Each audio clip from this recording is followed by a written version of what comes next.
Okay, let us read the three principal aspects of the path.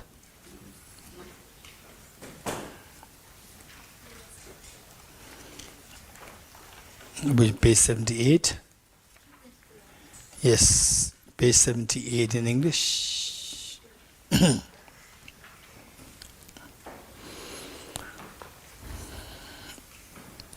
Again, the three principal aspects of the path, authored by Lama Tsongkhapa, the same author.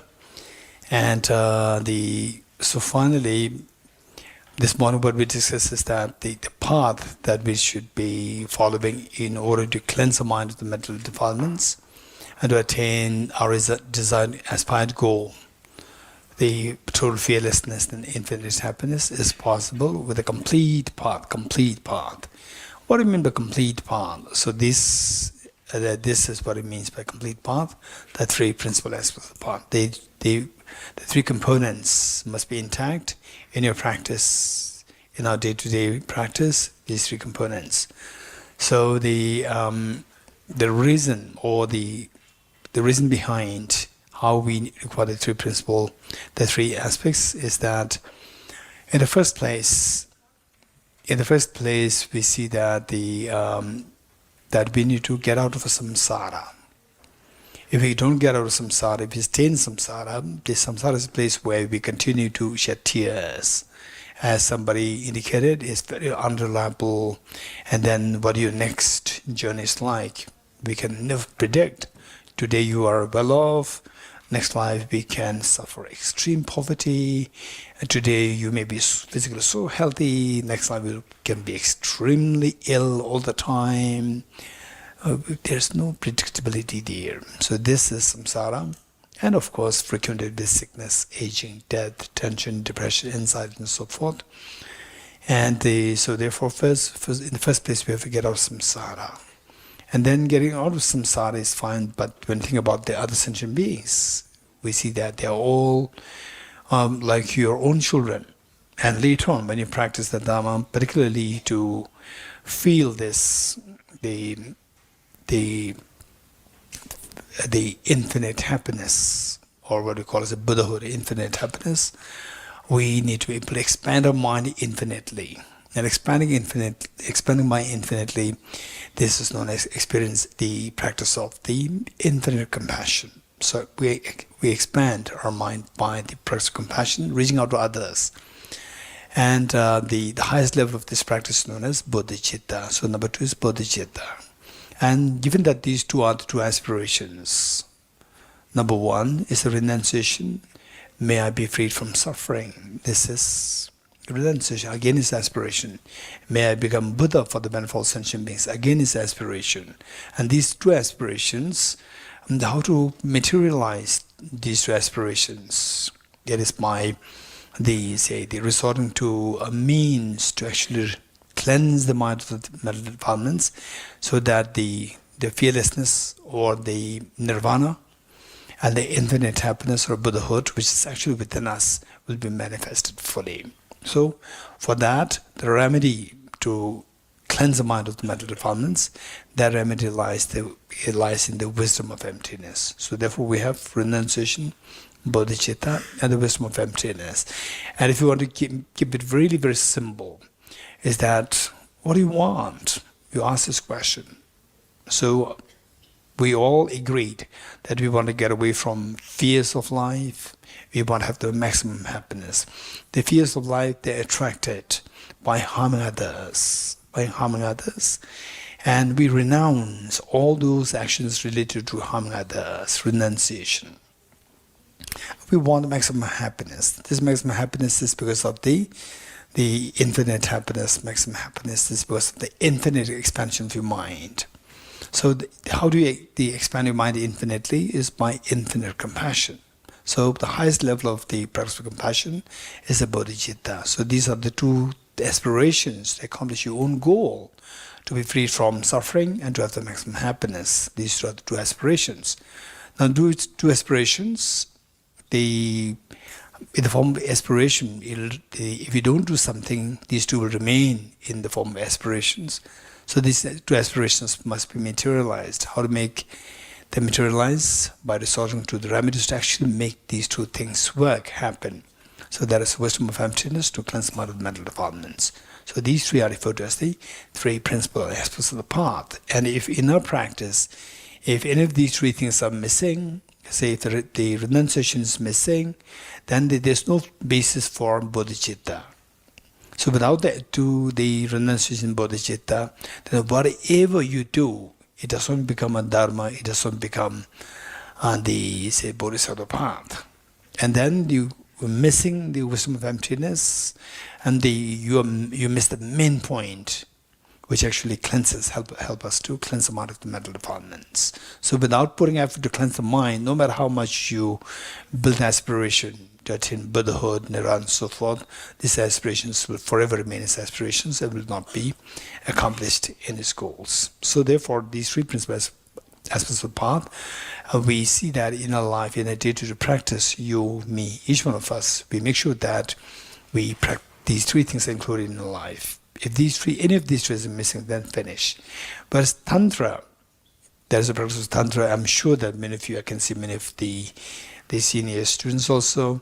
So the Tantra is to expedite the path which incorporates these three things, renunciation, bodhicitta, and the wisdom of emptiness, to expedite the path. To expedite the path, we should have the path already. If you don't have the path, then what expedite? There's nothing there to expedite. So Tantra is to expedite it. And so people jump to Tantra thinking, and some people also, let's say, many people, they blind follow some teachers or some people saying that Tantra is everything, and then this is everything. And they also like the renunciation, bodhicitta, wisdom, emptiness, these are like secondary, these are inferior things. This is self-deception. With these three things, any of these three things you miss, then Tantra makes no sense. Let me repeat it. Tantra makes no sense if these three things are missing. And many people, include some acclaimed Tantric practitioners, they have no foundation in these three things, and still they think that they have the air that we are doing something superior, and all other things that they're secondary, they are just inferior. This is only self-deception. We should be extremely careful. And the wisest person who can think of these as somebody who actually specializes in these three things, plus you do Tantra, then you realize that without these three things, Tantra doesn't make any sense. So Tantra makes the most sense with these three things intact. So here Lama Tsongkhapa, the author of this text, they so beautifully captured or explained the three things under three, each of these under three, the headings. One, okay, if I tell you, okay, listen, all of us, if I tell you, hey, you have to practice renunciation, what is going to be your first reaction to me? Tell me. What is going to be your first question to me? You have to practice renunciation. Huh? What should be renounced? What should be renounced? What is renunciation? Anyone else? Why? You know? So we say, all of us, when somebody says renunciation, renounce your good food, renounce your good house, renounce your cars, you know, this is about what people will first say, why? Why? Right? Then if I explain that, okay, there's a reason why you have to do it, you can then send what will be the next question? How? Right? Then I explain how to do it. Right? Then what's your next question? How do you know? How do you? Yes. Okay. Your benefit, I will explain the number one. Why? Okay, why? How? Next? Hey, Drishti, louder.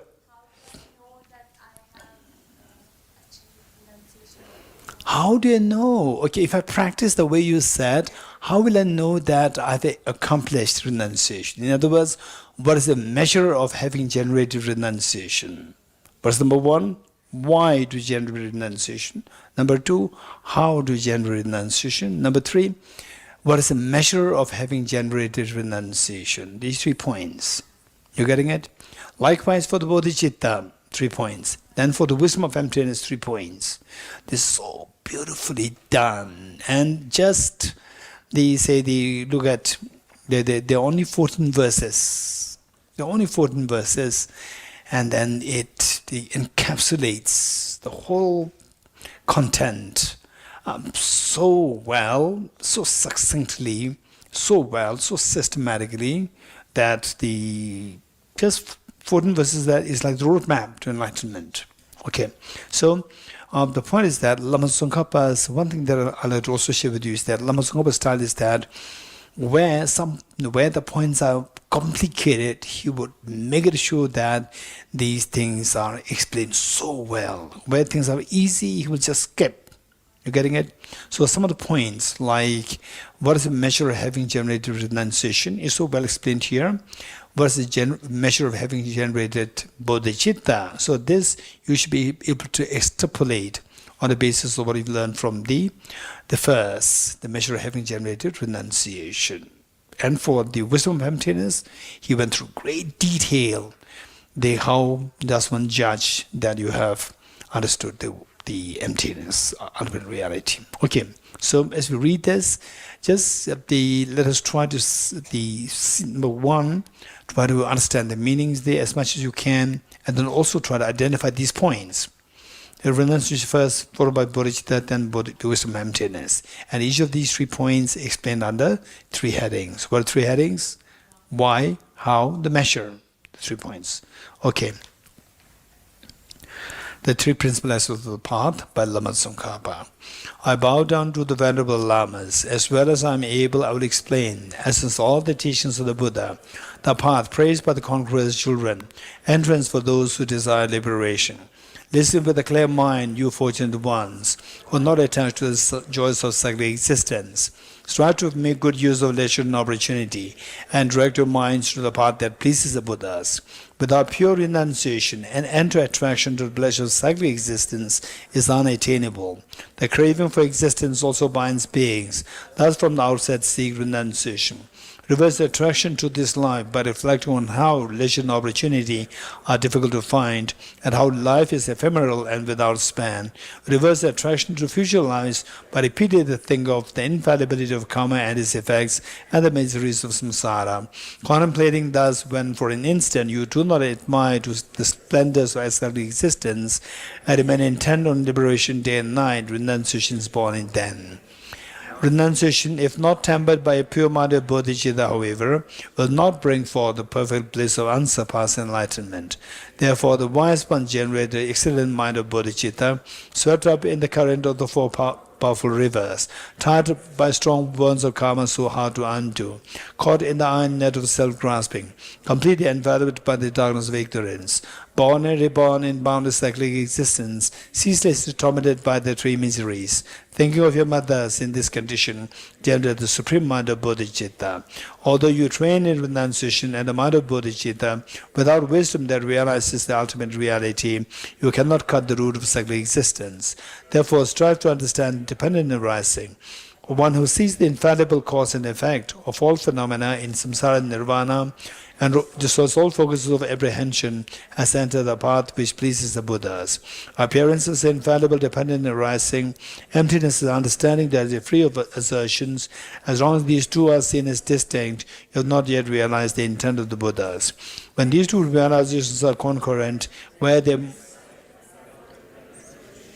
concurrently destroys all modes of grasping through definite discernment, or at that time the analysis of the profound view is perfected.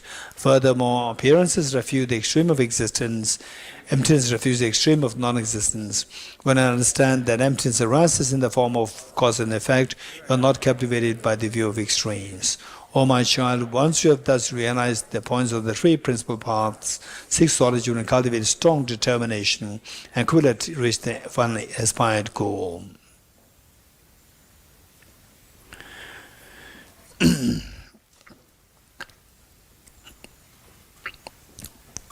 Okay, in the second session this morning, we spent a lot of time on the question, and that question is extremely good. And I would say that don't worry too much. There are so many verses. When will he finish? Don't worry, I'll finish this. I take the responsibility. You're getting it? So, if I spend a lot of questions, there's a reason there. There's a reason there. Some of the points are extremely important, and then that finally is not that okay, I done. The text is done. The point is you have to learn something, and our intelligence should grow. And for some of the teachers, for example, say, although the tradition has that, for example, this book, there is what is known as oral transmission, and there's the teaching transmission, and the empowerment.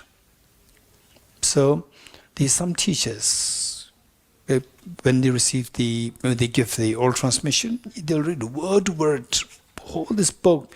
It may take like few hours, or perhaps like 2 days. But the great enlightened beings, for them, this is just chapter 9, the whole text of Guided Bodhisattva's Way of Life. There was one great teacher, and he requested another teacher for the teaching transmission of this whole text. This is just chapter 9, chapter 1 through to chapter 10 complete. Then the teacher accepted. Actually, both the teachers, they are mutually serving as teacher-student, mutually. And the one to receive the teaching came, made prestations, sat down, and the teacher just served him tea and then had some casual talks. So supposed to be for like 2 hours, and the 1.5 hours, just normal talks. The last minute, and the teacher says, okay, now the oral transmission, only 15 minutes. And the whole text is there.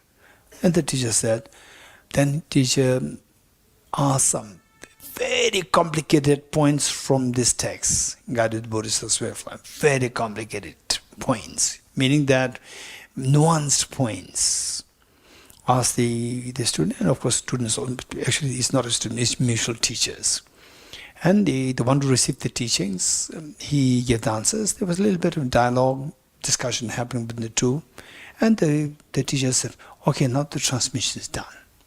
Because the whole purpose is that both the sides, of course the teacher has received everything, and the one to receive the teachings, he is already extremely realized.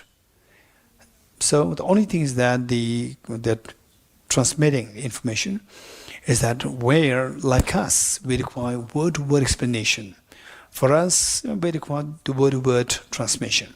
But when somebody is very realized, this is not really required, because their receptivity is so sharp that just with a few salient points, they could get everything. So therefore, and it's not that the enlightened beings, they are very sharp and we are hopeless people. No, we are the ones to become enlightened beings. How? By sharpen our intelligence.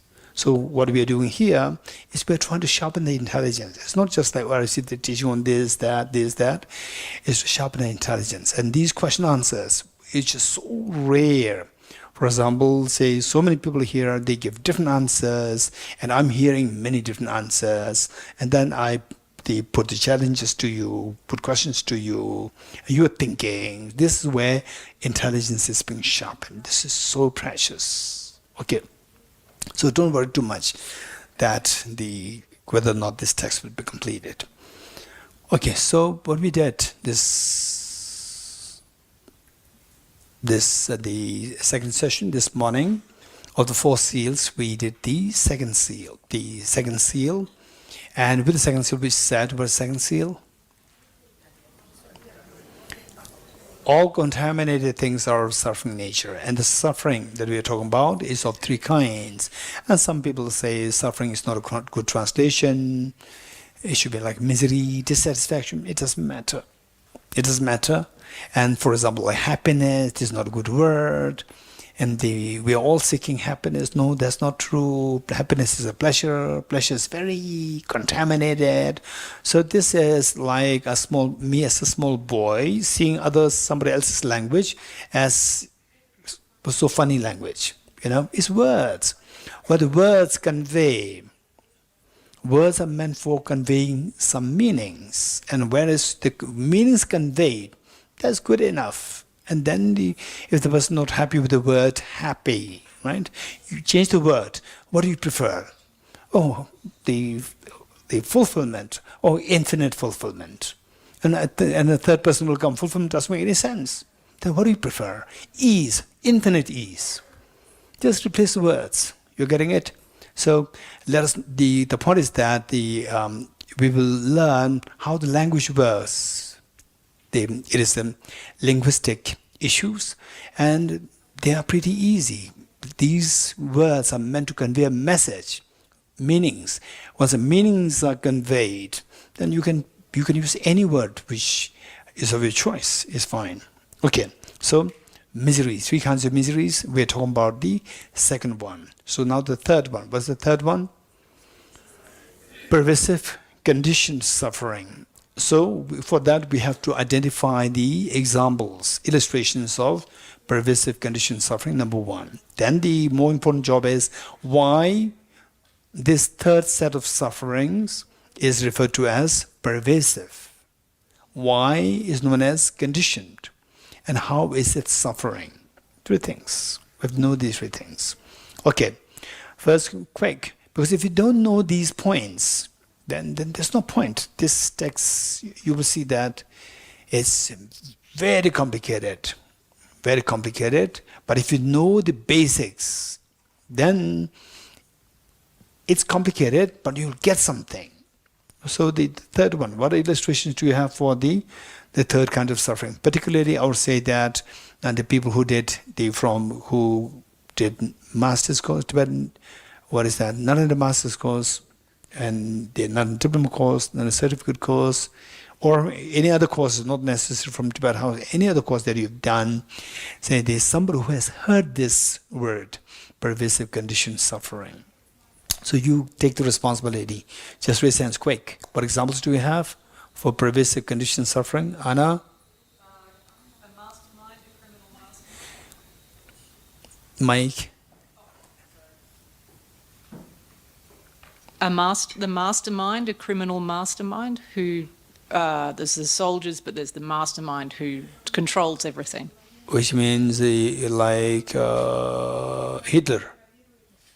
Hitler's pervasive conditioned suffering. Hitler's not, it's a metaphor. No, you are giving the metaphor. So you tell me, illustration. Okay. An illustration Yes. of pervasive conditioned suffering is like the mastermind, like Hitler, and he has his armies. No, but this he's the example, mind. this is like the metaphor. I'm not asking for the metaphors. Oh. For example, I say, and give an illustration in the book. Don't say that Oh, you went, okay. yeah. So like Hitler. Huh? So, No, I'm not asking the metaphors. You're getting Hitler as a metaphor. The poor guy is not the pervasive condition suffering. Okay, anyone else? Here. Пример, например, кармическое рождение. Например, родиться где-нибудь в бедной стране, в бедной семье. Это пример просто. For example, it may be taking birth due to the karma. Okay. And Taking birth in a samsara due to yes. contaminated karmas. Very good. Thank you, very good. Anyone else? Yes, over there.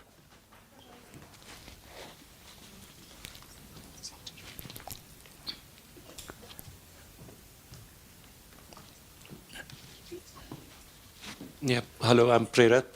Geshe, involuntarily taking birth due to the karma in the samsara. Involuntary taking birth in samsara due to contaminated karmas afflictions. Very good. Anyone else? Okay. Brinslav here.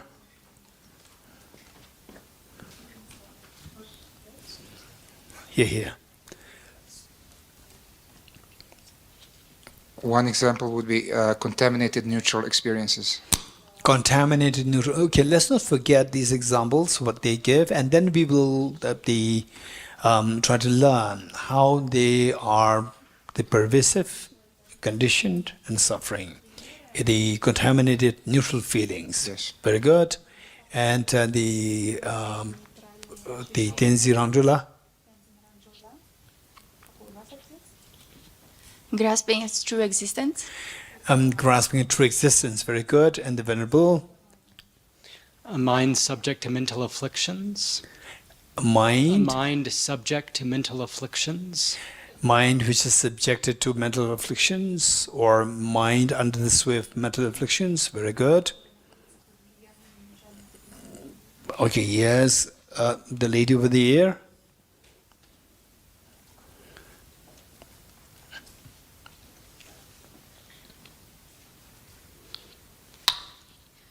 Hey, Geshe. Doesn't it pervade all 6 realms as well? It pervades through all the different realms? Which one? Desire realm, form, formless. No, I know the realms. I'm saying, first of all, you have to give the example of the pervasive conditions of suffering and then see if it is in all the 6 realms. So what example do you have? Okay. No. Okay, Ajahn. Huh?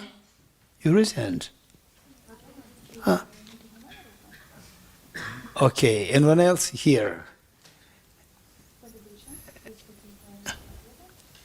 Вера в самосущее Я. Name. My name is Diana. Diana. Diana, yes. Как пример, это вера в самосущее Я. Belief in self-existing I. And the belief in self-existent I. Very good.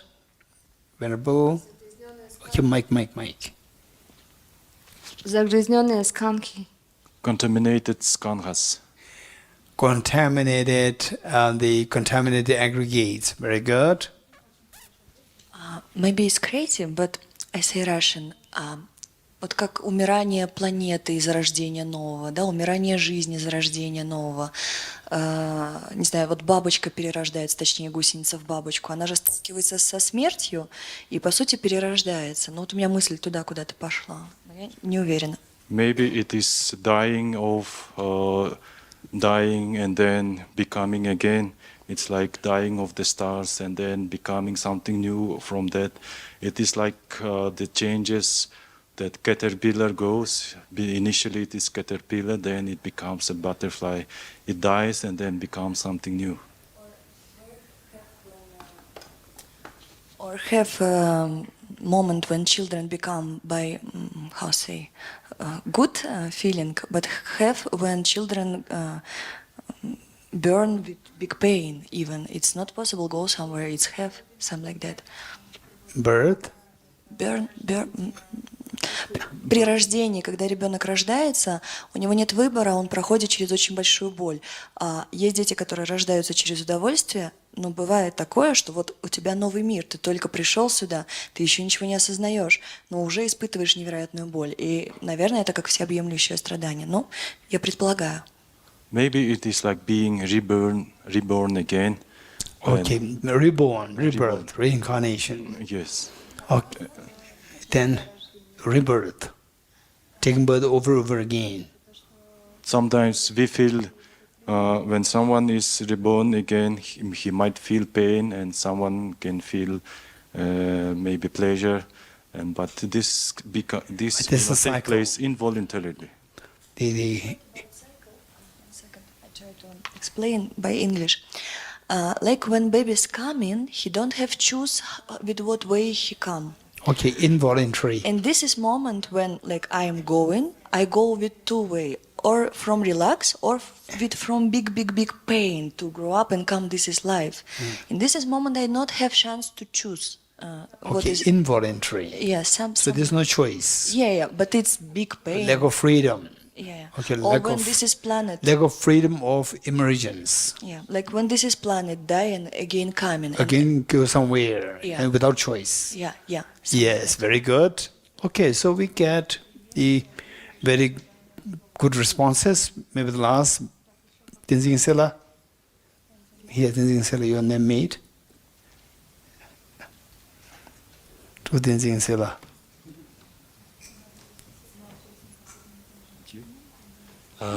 Geshe, being under the sway of the afflictions and contaminated karmas.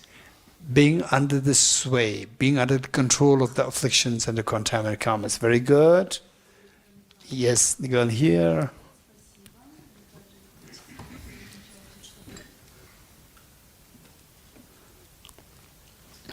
Thank you, Geshe. I'm Alexandra.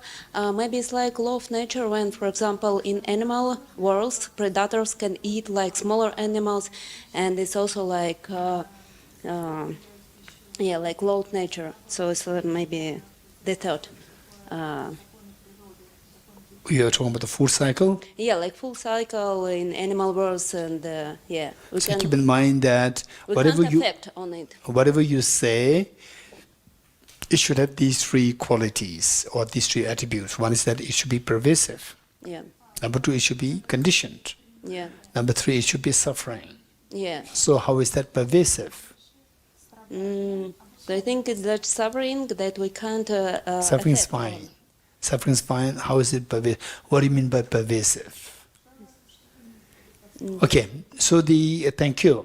So thank you. This is very important. So it is not easy to identify the pervasive condition suffering, and to be very honest, that we are just in the flow of the pervasive condition suffering. For example, say we have the suffering.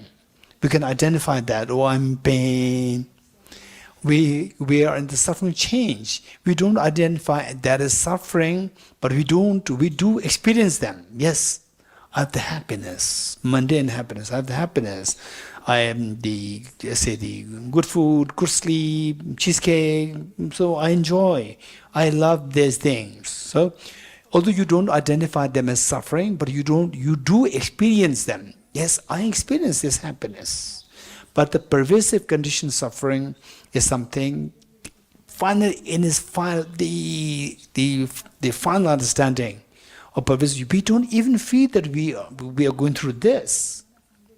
This is extremely subtle, pervasive condition suffering. It's for this reason that Acharya Dharmakirti, in his text Pramana Vartika, said that the reason why when the Buddha taught all this suffering, truth of suffering is to be identified, the Buddha referred to the pervasive condition suffering. Let me repeat it. Acharya Dharmakirti, in his text Pramana Vartika, what he said is that when the Buddha taught the Four Noble Truths, when the Buddha taught that the truth of suffering is to be identified, but Buddha meant the pervasive condition suffering, not the first suffering, not the suffering, because it's so easy to understand it. Not the suffering change, even if I identify this, but if you don't identify the third level, you cannot exit out of samsara. So you have to identify the third level of the suffering, which is pervasive conditioned suffering. If you identify that, then you identify the first and second very easily. So the third one is something which we have to identify. This is so important. And then coming together here, while we study these things, these basic concepts, if you don't really understand them, if you are not convinced with these, then the point is defeated. Whereas coming together, if you learn these things, would be very helpful. Okay, now let's go back to the main point. Okay, over there. Mike.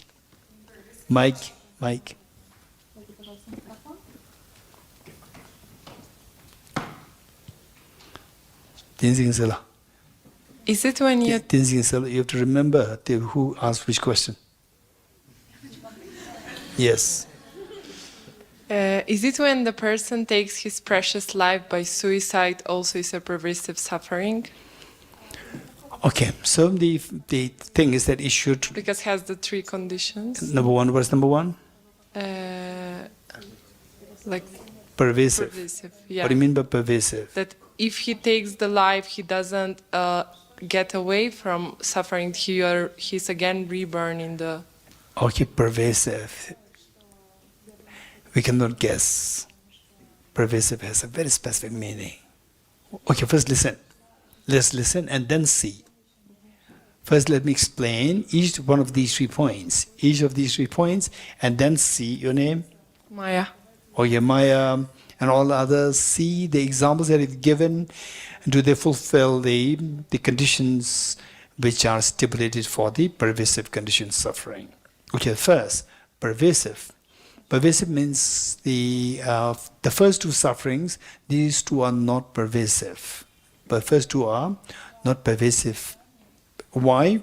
Pervasive means pervade all across samsara. What do you mean by samsara? Samsara is split into three groups. Samsara is split into three groups. What are they? Desire realm, form realm, and formless realm. The three realms: desire realm, form realm, formless realm. What does it mean by desire realm? Desire realm is a realm where the beings take birth primarily out of infatuation to the external desires that emitted. The realm where the beings take birth primarily due to their obsession or due to their attachment to the external desires, external five sensory objects, desire for sensory objects. So this is known as the desire realm. Where we are now, this is desire realm. Then the form and formless realm. Next is form realm, formless realm. Form realm is the Rupa Lok, formless realm, Arupa Lok. Desire realm, Kama Lok. So the form and formless realm. Form and formless, so these people, they see the demerits of our chasing after the external desires. They see the demerits of this, they see them as so gross, the sensual desires, so gross, and they turn their mind inward to the internal meditation, meditative experiences, as opposed to external desires. And actually it would be good for us, say, do some meditation on emptiness, do some meditation, single point of meditation, and the meditation on impermanence and so forth, where your mind is drawn inward and maintain some degree of the stability, and then compare and contrast the experience that you feel through the meditation and experience that you feel through infatuation towards external objects. What's the difference? So only when there are two things to compare, then you can see the difference. One is gross and the other one is the very subtle. Okay, and so this is what we need to. For that, we have to exposure to both external meditation, and we already have exposure to the external senses, the sensual objects. But the internal meditation, this is something we don't have. We have to cultivate these practices and try to feel something inside with the meditation, make it a habit, tendencies, and then you don't have to make it too, you don't have to make it too loud that I'm meditating, this is my practice, I'm, like this meditation. No, you keep it very low profile. Because some people, particularly I would say that those with the modern education, oh, I do meditate. How many days you meditate? How many hours you meditate? Oh, I meditate for 3 hours. Wow, that's amazing. And how about you? This is not how the spiritual journey works. Spiritual journey is to be purely personal. Purely personal. It should not be made too public. Only, say, for example, to your teachers, you report everything. What are you doing? Otherwise, to other people, pretend as well like you're not meditating, right? For example, I remember, this is very important, particularly this audience, because we are all from the modern education background, right? Oh, I'm a yogi, I'm a symbol yogi. If you say symbol, it's fine, keep it symbol. And then yogi, what is this? It's very funny when I hear somebody say, I'm symbol yogi. It sounds so funny. For example, I remember my teacher, one of my teachers, Venerable, the Jesuit Rinpoche, amazing, the chief abbot of both the monastic universities, Devonosari Monastery and Gomang Monastery, the chief abbot. And he was a Geshe colleague of His Holiness the Dalai Lama. And you go to his room, you will not find any of the tantric, the symbols. You will never find anything. Everything is so confidential. And he's highly enlightened tantric masters. He is the one who mainly gives the tantric empowerments. But you go to his room, you will not find anything. Just like, say, your regular books, regular texts, the say Buddha, Thanga, that's it. Not even the tantric deities. You will never find any of these things. You will not get a feeling that he is practicing tantra. And yet he is somebody who even the abbots, ex-abbots, even they would make prostrations to him, seeking the teachings from him on tantra. So the and he maintains his meditation extremely confidential. Once his two teachers, I'm very fortunate. So I'm sharing these anecdotes with you because that you did not get this chance to meet with these enlightened masters, to see them very closely. And then what little that I saw, I experienced, I'm sharing with you. And there were two American students who come all the way from America to receive teaching from him. That time it so happened that I just joined the Damdul monastery, Damdul monastery, and I was so keen on my studies, not at all wanting to go anywhere. And he was in fact the biggest, the most respected one in the whole monastic university with the two colleges. And it's highly, highly respected. Even all the abbots, former abbots, they want to receive teachings from him, but they did not dare to request teachings from him. This was his stature. And usually there must be a translator to translate his teachings for his students. And that year, the translator left. And then I happened to be there. And originally he was not from my monastery, he was from the other monastery, Gomo monastery. But later he became the common abbot of the two. And one of the students of his students they were exploring who could help to translate, do the translation for his students. And then they must be exploring, they come to know about me. They came to me and asked if I can do the translation. Okay, so to cut the story short, so finally they accepted, and when he was giving teachings, very different, extremely refined, in a very meditative state, he teaches. It's amazing. Then after the completion of like 1 month teaching, his students, they wanted to host a meal for Rinpoche and the foreign students, and me included. And first I went there a little early, and there Rinpoche was by himself, where they invited Rinpoche and us for the meal, and the food may not be ready then. And Rinpoche was sitting there, so I just silently went there, opened the door, and Rinpoche was deep in the meditation, and I just silently left. Again I came back, and the Rinpoche sensed that somebody was opening the door, and he pretended as though he's not meditating.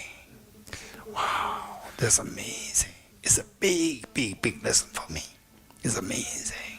So nowadays for us, we do 5 minutes meditation, I'm meditating, right?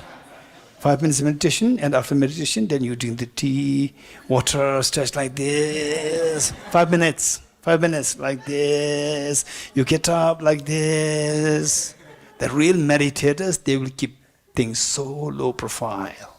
This is something that we need to learn. Okay, so with this, the pervasive, in the context of explaining the pervasive condition suffering, the three realms, desire realm, form realm, formless realm. So form and formless realm, they say you start to feel the blissful experience, or the calmness or the ease of the meditation rather than the ease with the external objects. So your mind is directed from the external to the internal meditative experiences.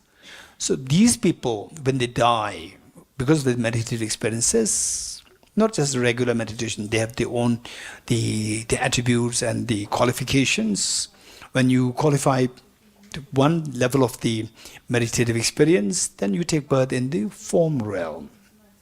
And then even within that, there are again 4 layers.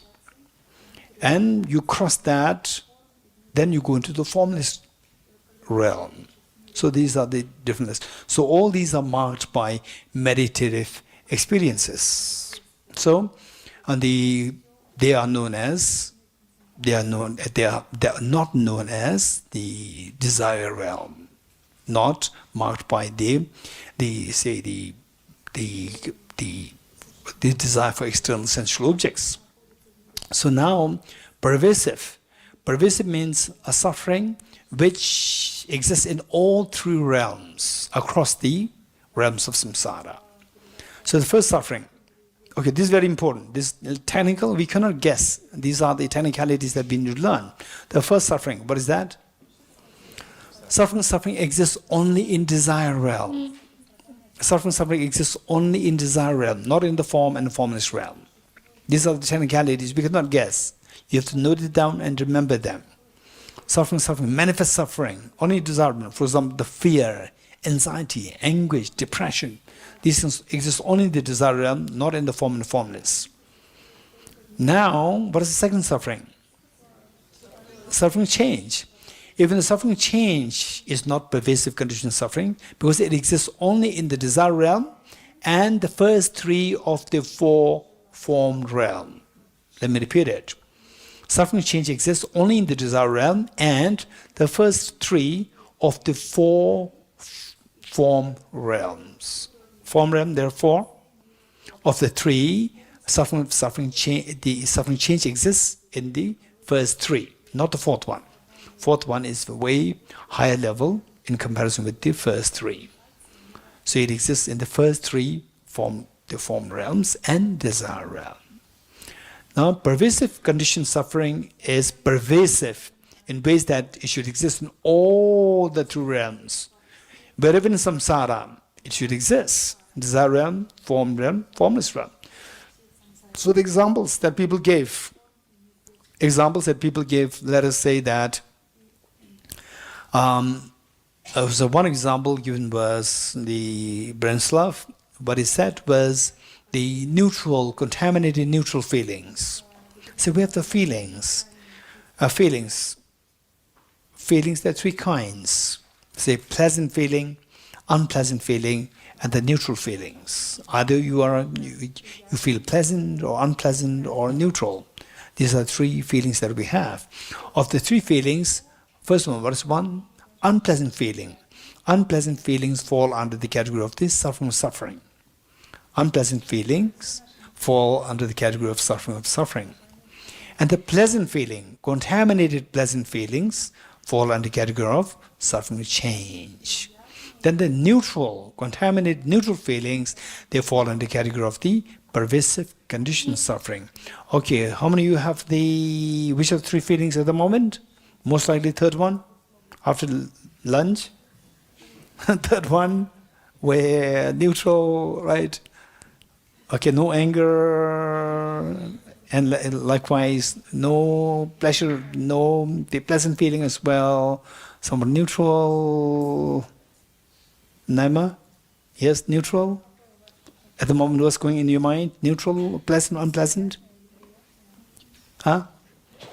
No, the Naima. Huh? Pleasant. Okay. Pleasant. Anandji? Neutral. Okay. Is uncontaminated neutral or contaminated neutral? Contaminated. Huh? Contaminated neutral, I guess. Okay. So you doubt a little bit about uncontaminated neutral? Guess means maybe, right? Okay. So we go through the neutral feeling. Most of us at the moment, we are going through the neutral feeling. And I would say that if not 100%, 99% of us here, we're going through contaminated neutral feeling. If you're going through uncontaminated neutral feeling, most likely you will not attend this retreat. If you are going through uncontaminated neutral feeling, most likely you will not attend this retreat. If you do attend the retreat, it is to keep a check on me. What he teaches is he's teaching authentic information, or he's teaching something wrong. You're getting just to check on me. Okay. In other words, uncontaminated is a very sophisticated. What is that? This is the Nishok's question. Yes, Nishok? Okay, this is what we need to explore. In other words, then what did I say? Feelings, we have three kinds. First one, unpleasant feeling. Unpleasant feeling is always contaminated. Unpleasant feeling is always contaminated. So that falls under the category of the which suffering? Suffering. Then the pleasant feeling. Pleasant feeling can be contaminated, uncontaminated. So contaminated pleasant feeling falls under the category of the suffering change. And it exists in which of the three realms? These three? Desire realm? First three of the four form realms. Very good.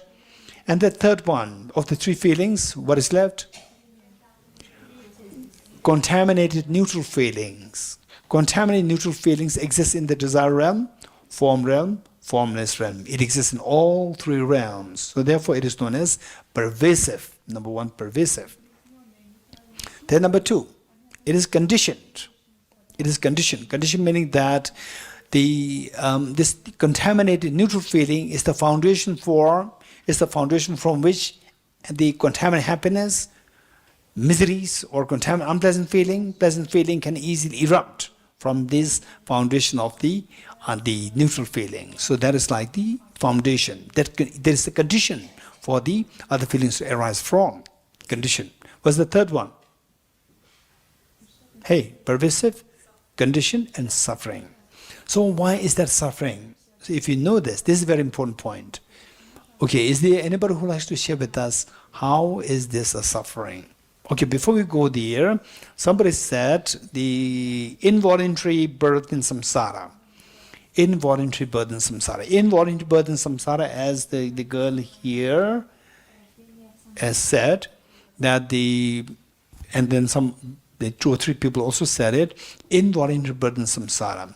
It happens across the board of the samsara, desire realm, formless. So wherever you take birth, whether you pay, except for the bodhisattvas, high-level bodhisattvas, all are taking birth in samsara is involuntary. So involuntary birth happens in all the three realms. And then being under the sway of the contaminated karmas and afflictions, that the fact that we are in these three realms is because of driven by contaminated karmas and afflictions. So we are driven by these through wherever you are in samsara, in the three realms. And then somebody said, I think Venerable said, the contaminated aggregates.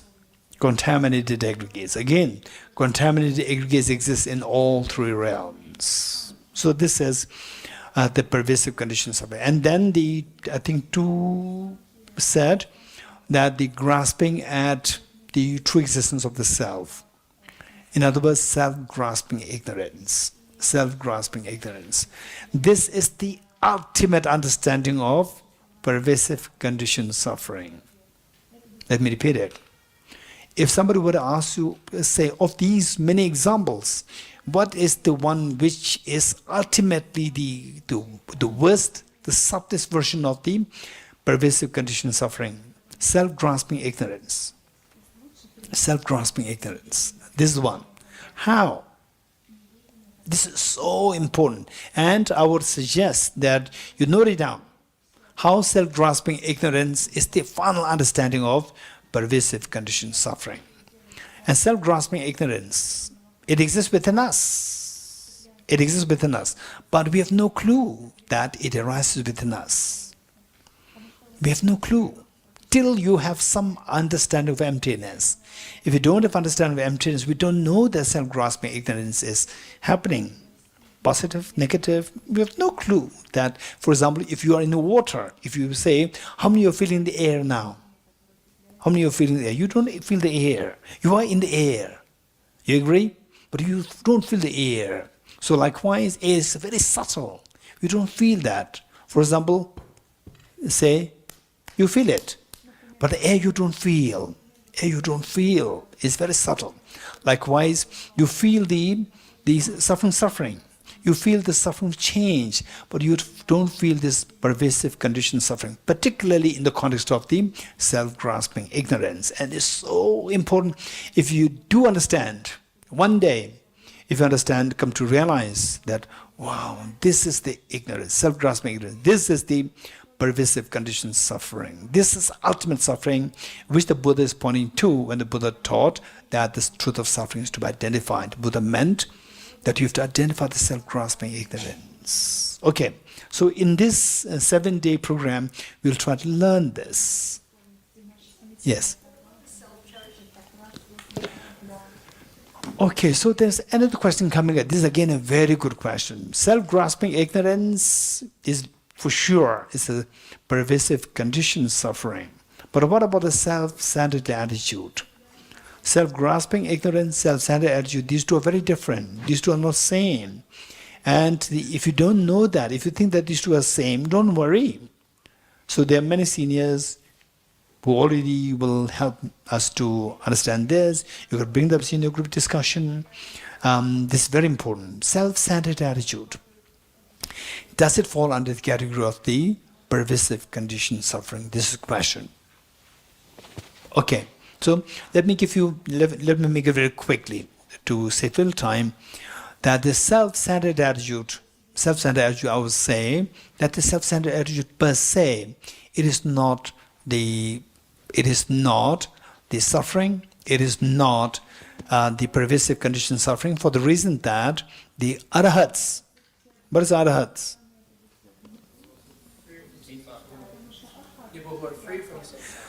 The beings who are freed from samsara, these are the arahats. So these arahats, they're already liberated from samsara, but they still have this self-centered attitude. So they are, in a way, they are freed from the self-grasping ignorance, but they still have this self-centered attitude. So, and then when they leave the body.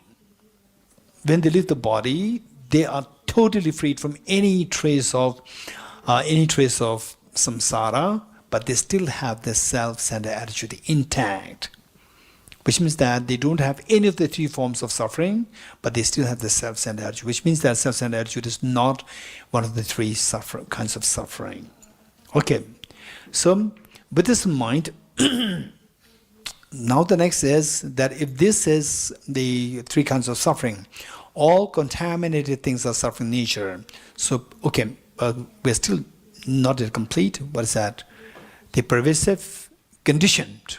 Okay, so they say the condition has a connotation of, somebody said mastermind. Anna? So mastermind. Say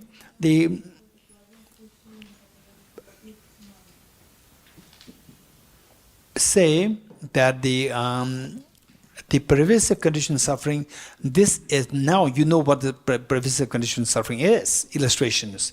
Involuntary birth in samsara, or being under the sway of contaminated karmas and afflictions,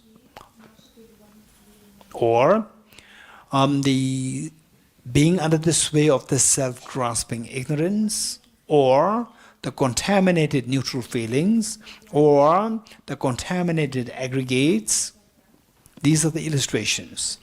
So with these illustrations, the next is that see in what way this is like a mastermind. Now the point, how these are masterminds. So this is like the mastermind in ways that being under the sway, being under the control of contaminated karmas and afflictions, being under control of the self-grasping ignorance. And I told you that finally, finally our understanding of the pervasive conditioned suffering should be understood in the context of the being under the sway, under the control of the self-grasping ignorance. So, self-grasping ignorance is like the mastermind. An example which I usually give is that say you have your immediate boss in your workplace. You have immediate boss, and then the boss of the boss. Yes. How many you have the immediate boss? Raise hands. And the boss of the boss. Raise hands. Right? And sometimes the boss of boss is so amazing, so nice. Immediate boss is a little tough. Raise hands. Raise hands. Immediate boss a little tough. Right? Viraj, yes? You are the immediate boss? I've experienced that in the past. Oh, okay. So let's say that your immediate boss is extremely tough on you, so rude, right? And you say, good morning, and not even listening to what you're saying, right? And you feel so suffocated in front of this boss. And then you're the main boss, the boss of all the other junior bosses. That boss, when he meets you or when she meets you, greets you. And what do you feel? You feel so, main boss is so good. This immediate boss won. Later on, what happened was that you accidentally happened to pass by the main boss's office. Just happened to pass by. And you hear somebody shouting in this. You could not see, you can hear. And the main boss is the voice of the main boss. And somebody was replying, yes sir, yes sir. And sound of the yes sir was your boss, your immediate boss. And you just what? Eavesdrop. And you heard that the main boss is saying, say your name is Anna, right? And the main boss is calling your immediate boss that you are treating Anna so leniently. You should be more tough, right? Cut your salary. Right? You couldn't believe, right? So later on, then when you see the main boss smiling, inviting for a cup of tea, what do you feel? There's a burning sensation coming in you, knowing that he's the mastermind. For my poor boss to treat you badly, it's not because my poor boss is bad, because he was been instructed to be tough on me by the main boss who come with the facade of being so nice in front of me. That's mastermind. You're getting it? So now, if you say, and then what do you feel? So now, say you're the two bosses. You want to just leave the office as soon as possible. And one day somebody says that the two bosses are going for a holiday, 1 month holiday. Are you happy, not happy? Yeah? Eva, happy, not happy? Eva, your name, what's your name? Igor, yes, Igor. You're happy, not happy? The two bosses are on holiday. Very happy. How many of you are very happy? All of us very happy, right? And then so instead of the two bosses, and then they say 1 month, 10 days gone, 20 days gone.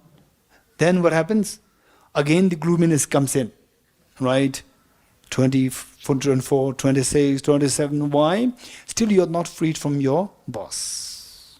The mastermind's influence is there. Although you are not directly influenced by the masterminds, still your mind, the indication that you are still under the influence of that mastermind is that the main boss is that as the day approaches for the return, your mind becomes heavier, heavier, heavier. Right? And one day it says that now both of them are what? What is the transferred? From India transferred to America completely. For good. You're happy, not happy? Very fully happy. You're getting it? This is total freedom. Now you don't have to worry that, they will again come back slowly. No. So, this is where when you stop the self-grasping ignorance, then you are totally liberated. And why? If you are set free from self-grasping ignorance, you are totally free. Why? This is connected with the uncontaminated happiness. You're getting it? This is what we're going to explain in a while. Okay, what is next? So what we studied thus far is all contaminated things are suffering nature. So where, in other words, all contaminated things are suffering nature, it has various shades of meaning, various levels of meaning. And the subtlest of which is that as long as we are under the sway of contaminated karmas and afflictions, we will never be happy. In real life experience, as long as my mind is dictated by my own actions, destructive actions of harming others and so forth, my negative thoughts, I will never be happy. You're getting it? I'll be never happy. This is the reality. So therefore, and what drives all these destructive emotions within us? And if even these actions, the karmas or the actions, these are driven by your thought processes. Within the thought process, we see that there are destructive thought processes and constructive thought processes. Destructive thought processes referred to as afflictions. As long as we are under the sway of the afflictions, we will never be happy. You are the richest person, still you are extremely unhappy. You are the most powerful person, you are still very unhappy. And you have everybody there, everything there, still you are very unhappy. So the point is that this is the meaning of all contaminated things are suffering nature. Not outside, internal contamination. So with this, we have to know that, okay, what then triggers the contaminations? How can I eradicate these contaminations, mental thoughts? So we have to again track the causes of the contaminations. All these emotions, attachment, anger, jealousy, and so forth, these are all driven to what? Finally, the root cause is self-grasping ignorance, and then complemented by self-centered attitude. These two things, when they come together, then the rest of the destructive emotions are triggered. Self-grasping ignorance, complemented by self-centered attitude, then the virtues, the contaminated karmas, non-virtues, and the miseries, they all erupt out of on these two things. So the root is the self-grasping ignorance and self-centered attitude. If you get rid of self-grasping ignorance, self-centered attitude per se cannot give rise to miseries. Okay, so with this in mind, what's the next point? If you come to learn that the miseries is so terrible, suffering, change, pervasive condition suffering, and with the pervasive condition suffering tells us that as long as I'm under the sway of the contaminations or the self-grasping ignorance, afflictions, my own destructive emotions, then the cravings, these emotions, these destructive emotions, these are our vulnerabilities. These are not our strengths. These are our vulnerabilities. Anger. Some people, there's anger there, anger issue. These are our weakness. These are vulnerabilities because they drag us into more miseries in the future.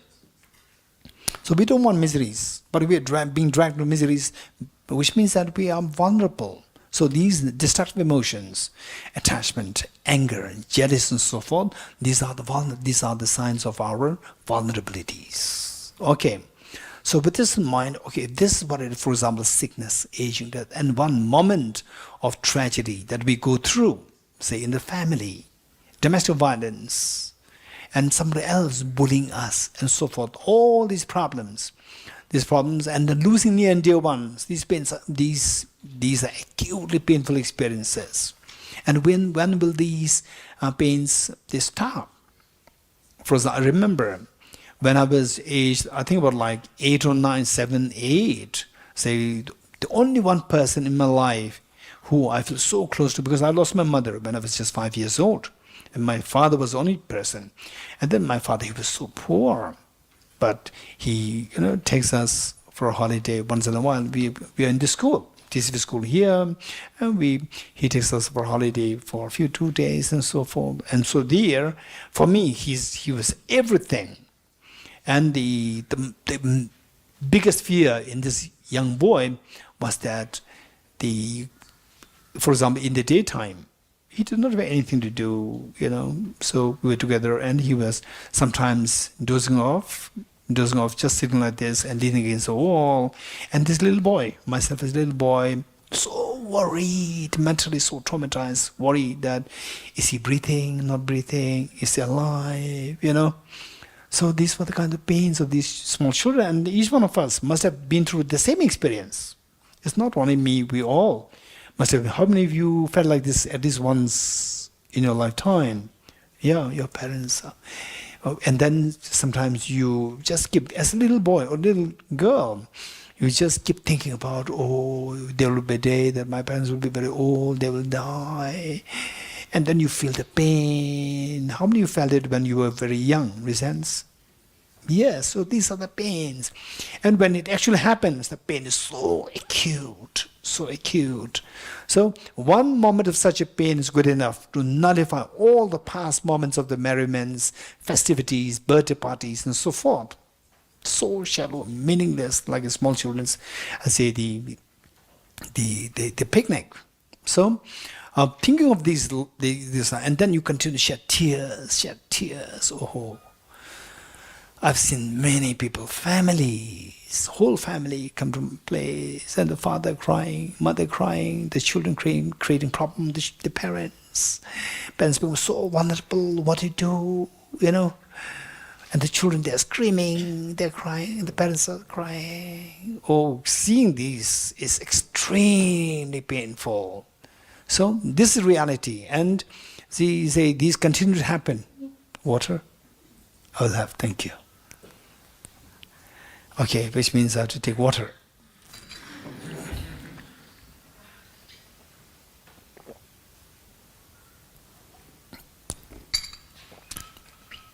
Okay, so these pains are so acute. If this is the story that I share with you, these pains are so acute, and you could feel it. Yes, that's true. What would be the next question? Anyone, quick. How to be free from the pain. When will these pains stop? How can we free? When will these pains stop? For example, 2023, 2022, 2021, 20, the COVID years, they stopped. Likewise, when will these pains stop? This question. They will never stop on their own. What is the next question? When you ask me, when will these pains stop? The COVID years already stopped. And when will these very painful, agonizing experiences stop? I'll say, it'll never stop on their own. What will be the next question? What can we do to stop them? What can we do to stop them? This is the question. So for this, you have to identify the root. The Buddha taught, Ye dharma hetu prabhava. All these phenomena arise from the causes.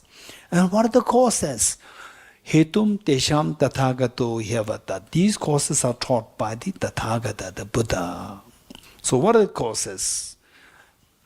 So the causes which the Buddha taught, Arya Nagarjuna summarized them in one verse. In the text, Mula Madhyamika Karika, the fundamental wisdom of the middle way, where it says, ceasing of karma self-afflictions is nirvana. Let me repeat it. Ceasing of karma self-afflictions is nirvana. Karma self-afflictions arise from the conceptualization of inappropriate attention, which in turn arises from the elaboration of self-grasping ignorance, and the elaboration ceases through the wisdom of emptiness. This is so important. Okay, where is it? Geshe, where is it? 116, 116.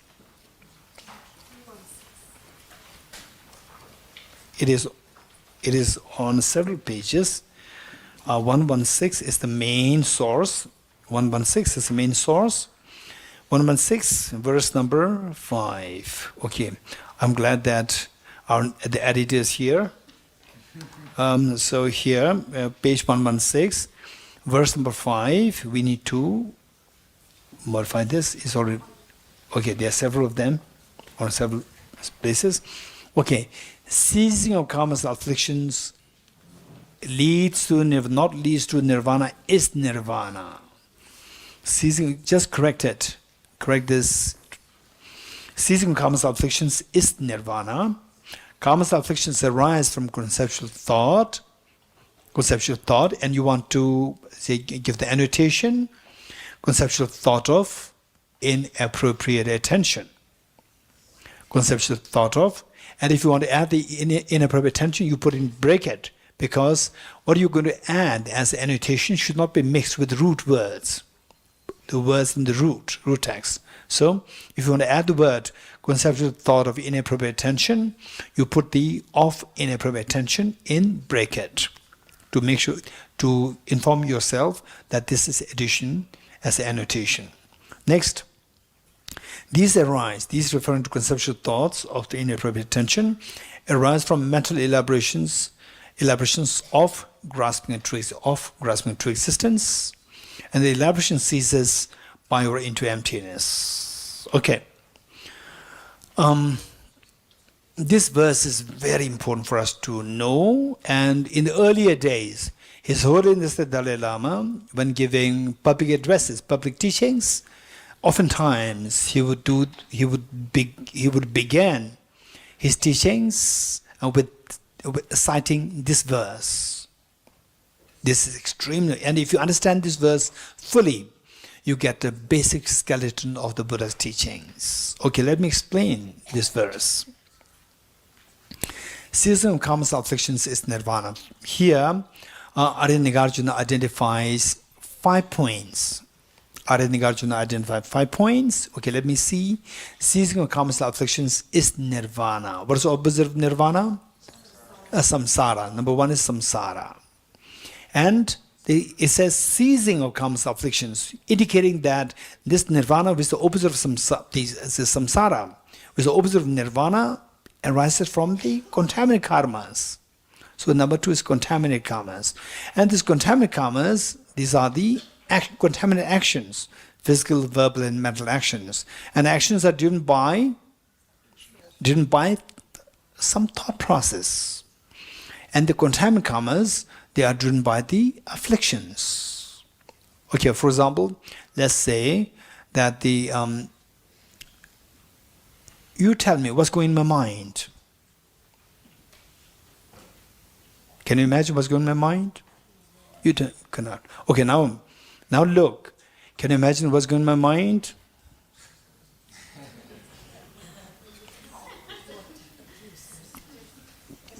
Can you imagine what's going in my mind now? What's going in my mind, Nicole? Huh? You're thirsty and?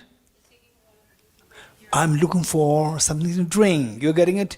My mind is looking for something to drink. You can now infer it from my physical. How do you know that I'm thinking of something to drink? Because of the physical expressions. Physical expressions and physical gestures, you can infer what's going in my mind. So physical gestures are driven by your thought processes. So the contaminated karmas, they're driven by your thought processes. One class of thought process known as afflictions. So the contaminated karmas, they're driven by the afflictions. Okay. Which in turn arises from the conceptualization of the self. What? Conceptualization of the inappropriate attention. Conceptual thought of inappropriate attention. What is meant by that? This is very important. What is meant by that? And which in turn, this conceptualization arises, which in turn arises from the elaboration. What is that elaboration? Again, we have to know. We cannot guess. Elaboration of self-grasping ignorance. So here, and that number 1 is samsara or miseries, and then the next point is contaminated karmas. The next point is afflictions. Next point is conceptualization of the inappropriate attention, or simply put, the inappropriate attention. And then number 5, elaboration of self-grasping ignorance. So you have to remember these 5 points. Okay, what is first? Samsara or misery. What is next? Contaminated karmas, what is next? Afflictions, what is next? Inappropriate attention, what is next? Elaboration of self-grasping ignorance. These 5 points, make sure that we have these on our fingertips. Tomorrow morning for the class, before we start the class tomorrow morning, every one of us should recite these 5 one by one. We have to identify what these 5 are, one by one, each one of us, no exception. You're getting it? If you don't have these 5 points, then the what? Ilengo, what punishment? Tell me, Ilengo, what punishment? If people don't have these 5 points on their fingertips. Okay, okay. This is wise punishment, right? So that they learn. Okay, I thought that he was going to say no breakfast. He did not say that. Okay, then be ready to write 25 times these 5 points. Okay, according to Ilengo. Okay, so these 5 points are very important. Now, if you know these 5 points, how these are connected to each other, and these don't just go randomly. These 5 points must be in this sequence. First was samsara or miseries, and the next is contaminated karmas, next is afflictions, next inappropriate attention, next elaboration of self-grasping ignorance, or you simply put self-grasping ignorance. So these are the 5 points. And why in this particular order is because that the miseries, all our miseries, whatever miseries that we go through, any problems that you have in your life, myself, yourself, any problem that you have, these are necessarily because of the immediate cause of that is contaminated karmas. So, if you don't want the miseries, we have to stop the contaminated karmas, particularly the destructive contaminated karmas. Contaminated karmas, there are 2 kinds. Virtuous contaminated karmas and non-virtuous karmas. There are 2. Virtuous karmas, we don't have to destroy them. But non-virtuous karmas, they really bring about all the unbearable experiences, sickness, aging, death, tension, so forth. And some of you may be wondering, what is contaminated virtuous karma? How can virtues be contaminated? You getting it? Okay, this can be your question. So if this is your question, then note it down, and you have to ask me at the right time. Okay. And these contaminated karmas, particularly destructive contaminated karmas or the non-virtuous contaminated karmas, they arise from the afflictions. Afflictions meaning like anger, attachment, craving, jealousy, and so forth. And these afflictions arise from what? This is the beauty of the Buddha's teachings. This is the strength of the Buddha's teachings, where you don't force yourself to, oh no, I shouldn't be eating good food because I'm following dharma, right? So the Buddha said I should not have attachment to food and so forth. No, don't force yourself.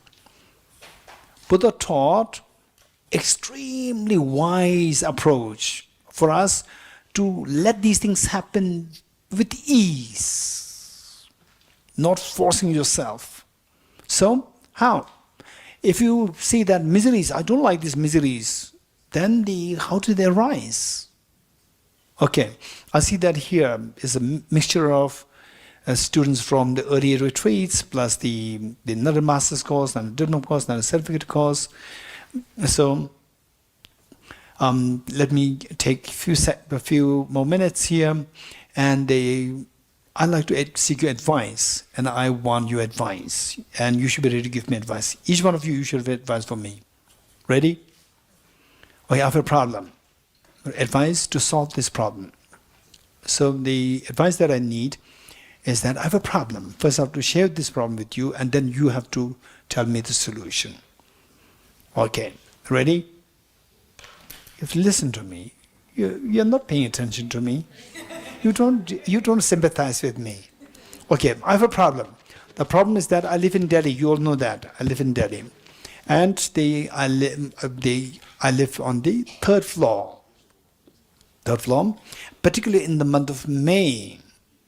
in the month of May, the weather is very dry, very hot, very dry. And somehow there's a moisture, dampness in my room, because of which I have the asthma problem. And asthma problem is not real thing, right? Don't send me asthma medicines. Because when I share about cheesecake, people bring cheesecake. So they don't bring asthma problems. This is just, I'm cooking up a story. Some of them are true, but the problem part is a story. So I live on third floor in Delhi in the month of May, which is very hot and dry weather, but there's some dampness in the rooms, and because of which I started to have the asthma problem. And I don't want to have this asthma problem. So what advice would you give me? What should I do? I don't want the asthma problem. What advice would you give me? Okay. First, let me begin with the Naima. What advice would you give? She's a psychologist. Probably find the root cause of the dampness. Okay, Dedanla. Dedanla, yes. No, Geshe. Dedanla mo. What advice would you give me? To find the root cause and prevent the dampness. I see. Okay, yes, over there. Move to Dharamsala. Thank you. Or Goa. Okay, here.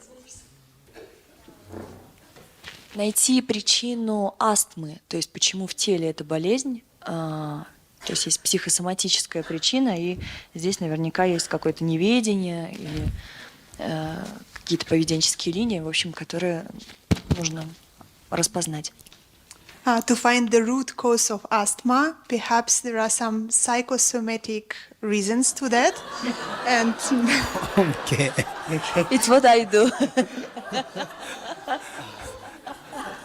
Okay. Anyone else? Anyone else? Raise hands. No advice coming. No advice, the lady here. Гешела, меня зовут Анастасия, и я бы порекомендовала вам найти причину страдания, истинную.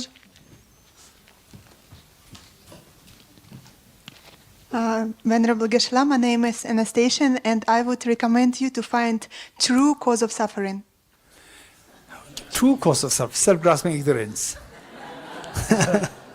Okay, thank you. Okay, the lady here.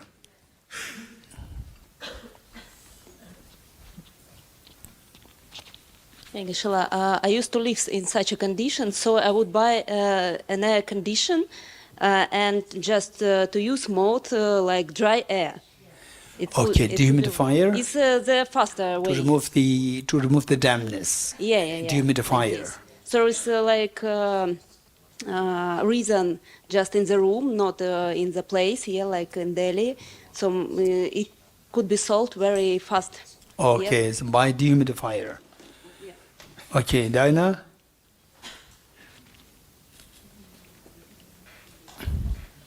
Я бы порекомендовала найти источник влаги в помещении, потому что если не устранить источник влаги, могут последовать следующие проблемы, такие как плесень. Okay.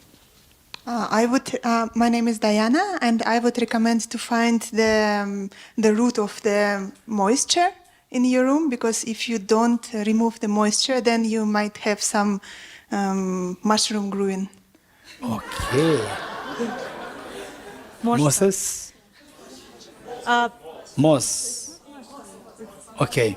So that's amazing. Anyone else? Okay. I know the Shoheli will give a wise advice. I know. Yes. Okay, Shoheli.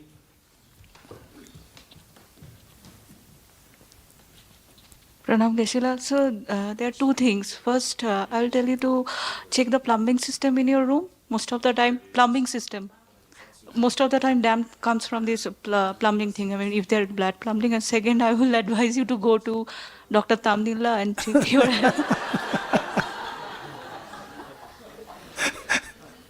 Okay. Okay, thank you.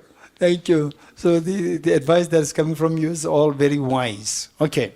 So some people, they say that they move to another house. Some say that open your windows. Open the windows, all the mosquitoes will come. And some say that buy a dehumidifier. And dehumidifier, say the number one is expensive. Number two, that somebody has to install it. And then number three, that it breaks down. And then again, you call the mechanic. The mechanic will say that, okay, so we have to first send the application. And then with the application, you will get automatic, what is that? Reply? Huh? No, automatic reply. Not the reply from a person saying that it'll be handled within the 72 hours of the working days. And if it is on the, say, Friday evening, finish. Friday, Saturday, Sunday, whole 1 week, you have to suffer. And even the person may come and see, okay, this needs to be replaced, something, it can go like 1 month. So the point is that, so let's say that, as most of you said, that you come and check my room. Check the root cause, the dampness, where is it coming from? And the dampness, you may discover that there is fine crack in the pipeline, water pipeline, fine crack. And the fine crack, you fix it for 10 rupees. You don't buy dehumidifier, it's like 20,000 rupees. Very expensive, and it may not work. And go to hospital, it's just total waste of time. And opening window, mosquitoes come. And move the house to somewhere else. All the books will have to go down. 3rd floor, go down, again go up. So it's not that easy. So whereas it can be fixed in 10 rupees. It's just very cheap, very easy, very convenient. Because that, in other words, the Buddha's teachings are all based on your common sense. Use your common sense, use your intelligence, and problems can be solved easily. You don't have to force yourself. So this is where the Buddha Dharma is something that you can practice with joy, not out of fear, not out of, say, the forcing yourself, out of joy. So by identifying the root cause. So we have to identify the root cause. And so with this, so the 5 points. What are the 5 points? Samsara, contaminated karmas. Okay, now the samsara, the miseries that we go through. So what is the root cause of this? Then we see that these arise from the contaminated karmas. And what create these contaminated karmas? We said the air is coming from the afflictions. And afflictions, how do they arise? These afflictions, how do they rise? Out of inappropriate attention. And many of you want to know what does it mean by inappropriate attention, right? Okay. So once you know that the afflictions arise from inappropriate attention, then you check where the inappropriate attention is coming from. It's coming from self-grasping ignorance. So now you have found the root, ultimate root of the problem, self-grasping ignorance. So just eradicate it. How to eradicate self-grasping ignorance? Introduce the counterforce. What's the counterforce, self-grasping ignorance? The wisdom of emptiness. Okay. So okay, let me quickly give a metaphor as to how these 5 work. And I'll give the metaphor, and then you think more about this. And then say, in a real life, just see all our problems, whatever you're going through, the problems that you're going through, just try to see if your problems are somehow related to these 5 points. And if you can relate these to 5 points, this is so precious, then you become so convinced that I have finally found the solution to all my problems. Okay, so let us say that how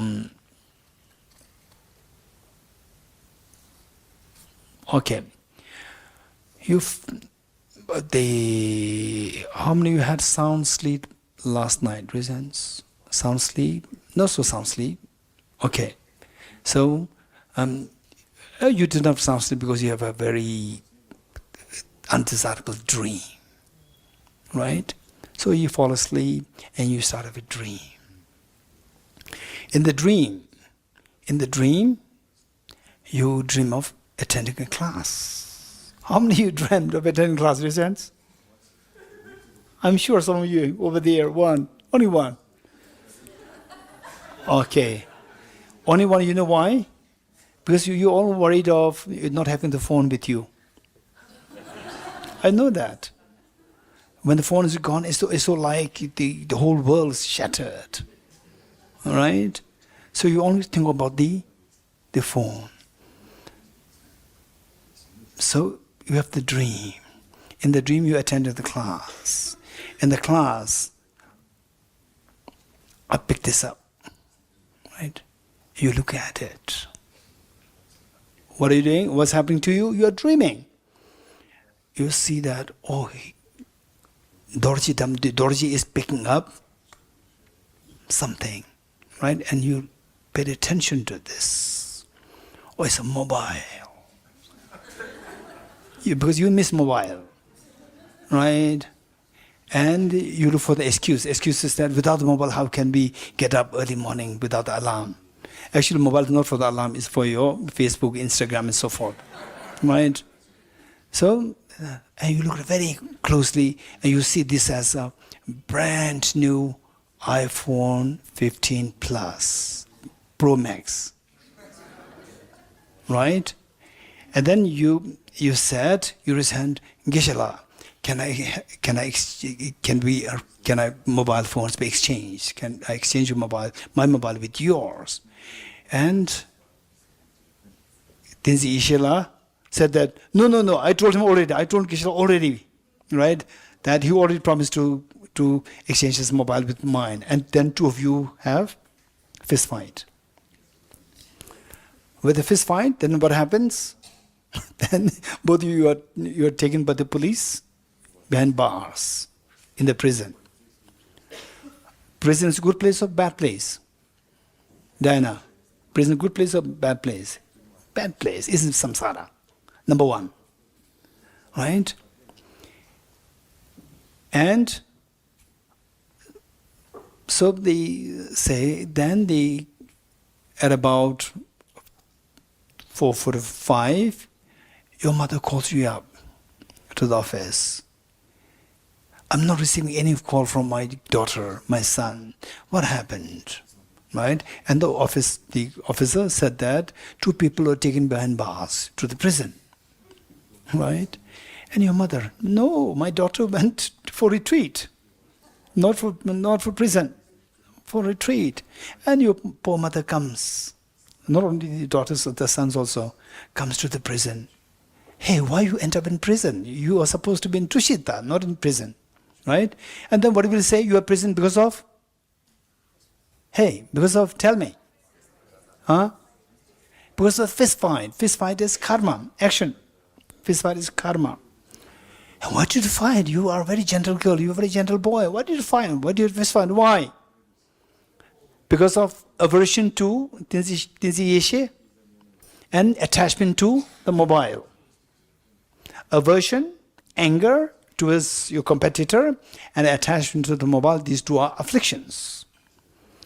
So these 2 afflictions resulted in your fist fight. And why did you feel attached to the mobile? Mom, no, it's iPhone Pro Max, right? It's iPhone Pro Max, brand new iPhone Pro Max. What is that? iPhone Pro Max? 15, right? Are you sure? Okay, tell me. So, are you sure in the first, is that really mobile? So, what is that? It was a dream mobile. You're getting it? Dream mobile. And you see the dream mobile as real mobile. The first mistake. Is a mistake or is a correct mind? Is a valid mind or mistaken mind?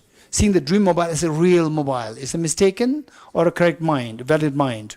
It's a mistaken mind. That, with this mistaken mind, then you look at it very closely and you will start to see it as, what is that? Brand new iPhone 15 Pro Max, right? Which your mind exaggerates the quality. First you misconceive the object, then you exaggerate the quality of the object. Number 2, inappropriate attention. Inappropriate attention means exaggerating the quality, exaggerating the characteristics of the object. This is known as inappropriate attention. Number 2. First, you misconceive the object. You agree?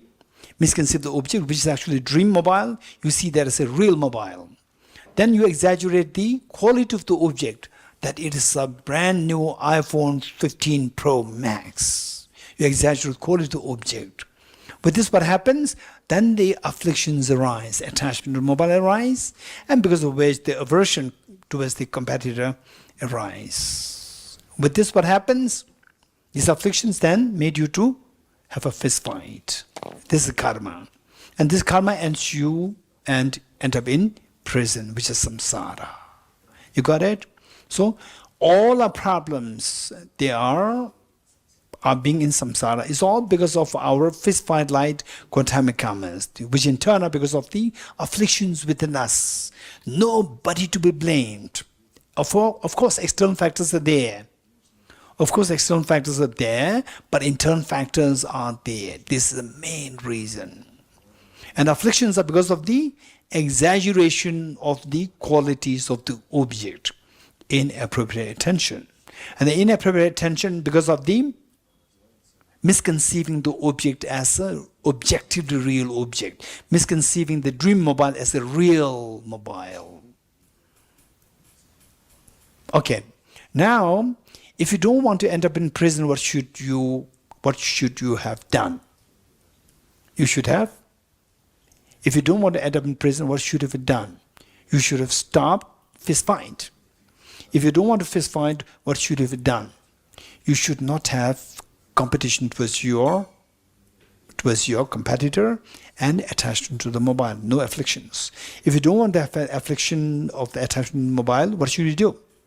You should not have exaggerated the quality of the object as brand new iPhone 15 Pro Max. If you don't want to exaggerate the quality of the object in the dream, what should you have done?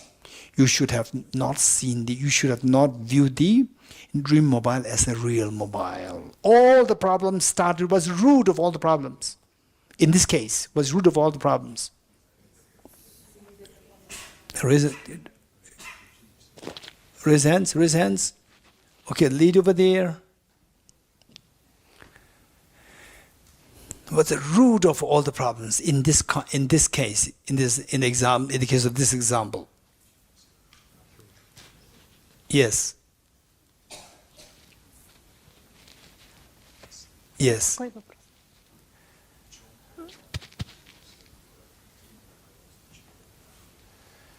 Неведение, сон, неведение. It is ignorance. Okay, which ignorance? In this context, with this example, with this particular example, you end up in the prison. So what is the root cause? Yes, is ignorance, but which one precisely? The gentleman here? The gentleman here? Overestimating the value of the phone. Right, the root. Anyone? Yes, is a part of the problem. Raise hands. The lady there.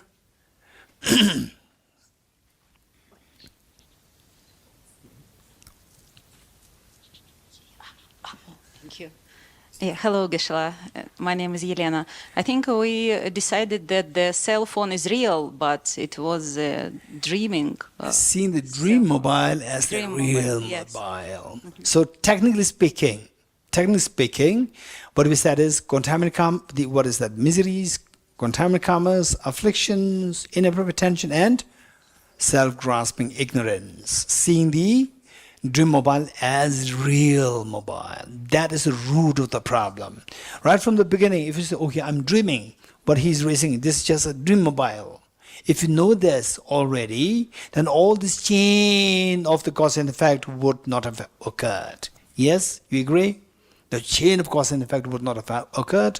If you have seen that this is just a dream mobile, then you will not exaggerate the quality of that as the brand new iPhone 15 Pro Max. And without this, you will not feel attached to the mobile. You will have no aversion towards the competitor.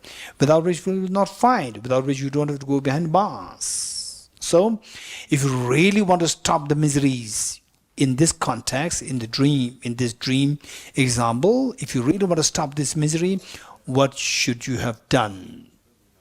Tenzi Dedanla, what should you have done? If you want to stop these dream miseries. Stop viewing the dream mobile as real. Stop viewing the dream mobile as a real mobile. How to do that? Not finished. What should you do to stop viewing the dream mobile as a real mobile? What should you do? Wake up from the dream. Wake up. You get it? How many agree with Dedala reasons? Wake up. This is for this reason that the Buddha is referred to as the fully awakened one. You're getting it? Okay. So before we wind up, just pick up something which is in front of you and look at it yourself. Just look at it and see how it appears to you. Like a dream or not dream? Like a dream or not dream? Brahmalaji, how does it appear? Non-dream? Is a solid object there? Objective or subjective? How does the object appear to you? Objective? So objectively real there. Okay, subject real there, Brinislav? So object real, right? Not like a dream. So, if you really want to stop these miseries from this example that we have learned, we have to wake up. Okay, how does waking up help us to stop all the miseries? Okay, give me another 6 minutes. Right? Okay. How does it help to you wake up and all your miseries stop? How does it help? Okay, let me give an example.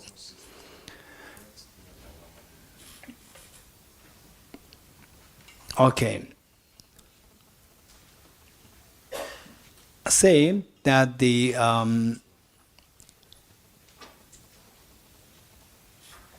I'll give you 3 choices. Say you are dreaming.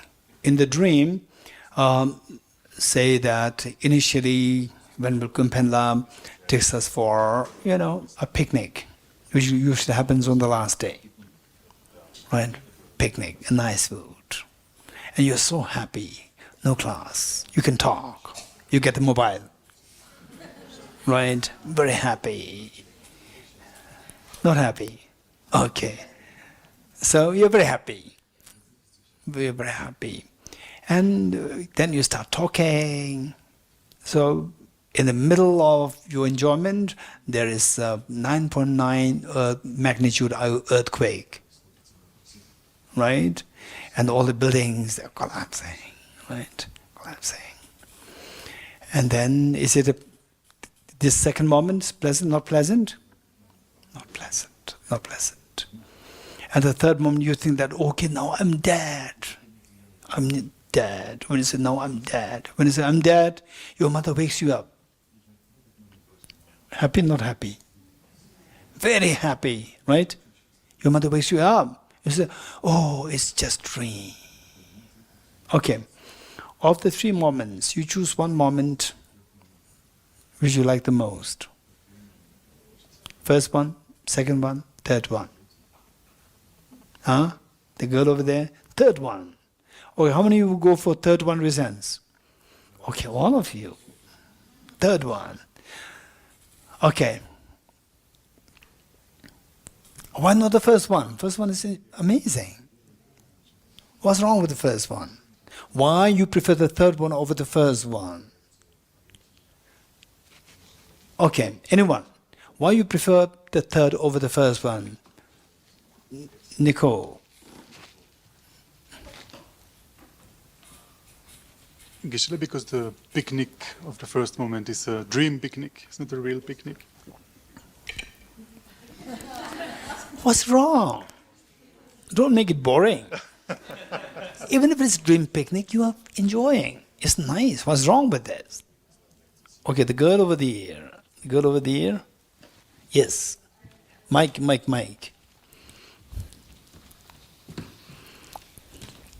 Your name and then give the answer. I'm Divya. I was actually saying the same thing as like the last moment is actually the real thing, so it's better. Okay. Not a dream. Okay. The Pushpa? Oh, Ben, you like to give the answer? Okay, Pushpa there. Pushpa, raise hand. Raise hand, raise Pushpa, raise hand.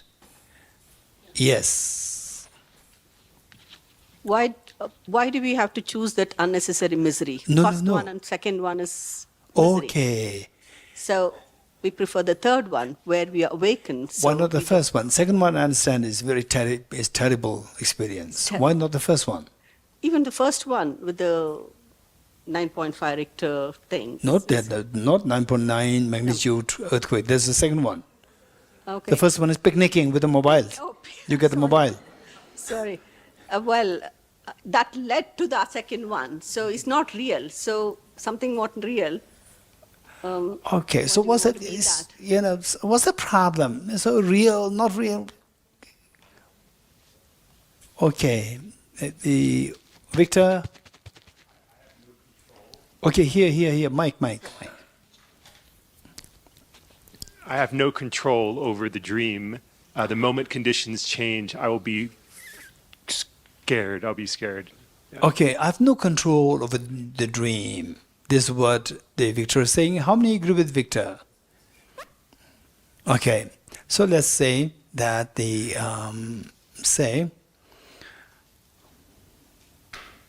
how many like to have the dream of Dr. Anandaji taking us all for the audience with His Holiness the Dalai Lama? How many like to have this dream? Raise hands. Okay, and that's good. And not only that, you dream of Dr. Anandaji taking us to the audience of His Holiness the Dalai Lama, and His Holiness, in the dream, His Holiness says, Dr. Anita, why not we all have a cup of tea together? Right? How many are very happy with this dream? Raise hands. Anna? Yes. Okay. And how many of you will have this dream tonight? Raise hands. How many of you will have this dream tonight? Why not? It's a very pleasant dream. And why not? Hey, Tinshundela, why not? It's a very pleasant dream. We don't have the choice. Dream, by the very definition, is that we don't have the choice. We don't have the freedom to choose that. So lack of freedom is misery, and misery is samsara. You getting it? Lack of freedom. If somebody were to ask you, what is the meaning of misery? It's a lack of freedom. Lack of freedom. And no matter how pleasant the dream is, one of the drawbacks of the dream is that we don't have the freedom to choose that. That's the problem. That's the problem. Okay. Now, if you are given a choice between the first two dreams, which do you prefer? The first one or the second one? Which of the two dreams do you prefer? The first one or the second one? With the earthquake. The first one is where you have the picnic, you get the mobile back, right? The picnic, right? Okay. And the second, the 9.9 magnitude, the earthquake and the building falling on you. So which of the two do you prefer? The first one. The first one. Okay. So, but however pleasant the dream is, that you don't have the freedom to choose the dream. Lack of freedom. You're getting it? So, the Buddha taught that everything is like a dream. Everything is like a dream. And however terrible the dream is, you can still wake up. You can still wake up to stop all the contents of the dream. Same, if I add one more to this, the first part of the dream, second part of the dream, and then they say you are under the rubble of the building, and then somebody, the center pulled you up, and then you are taken to hospital, you are treated so well, you recover so well, and then you start to study physics, you become a Nobel laureate in physics. You're happy, not happy? Very happy. Hey, not happy. Nobel laureate, not interested in physics. Okay. Okay. So there we see that the third dream is we see that there's some relief from the second dream. But again, what is next dream, we don't know. So therefore, there is some degree of unpredictability, uncertainty there, loss of freedom there. So, waking up, you wake up, your mother wakes you up, it stops the all possible, they say the fears, anxiety in the dream. They're all stopped when you wake up. So, our job is to wake up. So when you wake up, seeing the waking up and the sleep in the dream, what's the difference? Okay, let's say the fear in the dream, or seeing the say buildings collapsing, dream buildings collapsing over you, and they say, what's the difference? You see when you wake up, you feel totally relieved. Yes, you're totally relieved. But why you have so much of fear in the case of the second dream? Anyone? Anna? Because you think it's real at that point. You think it's real, but it's not real. But you think it's real. When you wake up, seeing the earthquake, dream earthquake as real, is ignorance or wisdom? Quick. Is ignorance or wisdom? Is ignorance. And what is the outcome? Outcome is the fear. You're getting it? So ignorance, the outcome is fear. And you see the dream earthquake as dream earthquake. Is ignorance or wisdom? Ignorance or wisdom? Is wisdom. And what's the outcome? Outcome is that your fear dissolves. You're getting it? And seeing the dream earthquake as dream earthquake happens in the dream or outside the dream? Outside the dream. What do you mean by outside dream? Waking up. You're getting it? So, say that waking up makes you to see the dream as dream. You see dream as dream. Okay, now with this in mind, let's say the dream flower and the real flower. What's the difference? Very quick. Dream flower and the real flower. What's the difference? There are many differences. You just tell me some different. Raise your hands quick. Raise hands. Quick. Dream flower and the real flower. Raise hands. Quick. Huh? The real flower, you can touch it. You can smell it. But the dream flower, you cannot smell, you cannot touch it. Anyone else? There are many differences. Okay, yes, here. Okay, two different minds experience this flower. Very good. And Nico. One is this is a substantial, and the dream flower is non-substantial. Anna? One is a cause and effect operation, and the other can define the cause and effect. Anyone else? You can destroy this flower, and the dream flower you cannot destroy. Okay, anyone else? Yes. Only the dreamer sees the dream flower. Okay, only the dreamer sees the dream flower, whereas the real flower? Other people can see it. Everybody can see this, even the dreamer sees it. No, because they're sleeping. So, same. same, right? So dreamer doesn't see it. Okay, anyone else? Quick, what difference? What differences? Anyone? One is permanent, one is impermanent. Very good. Yes, Lamali.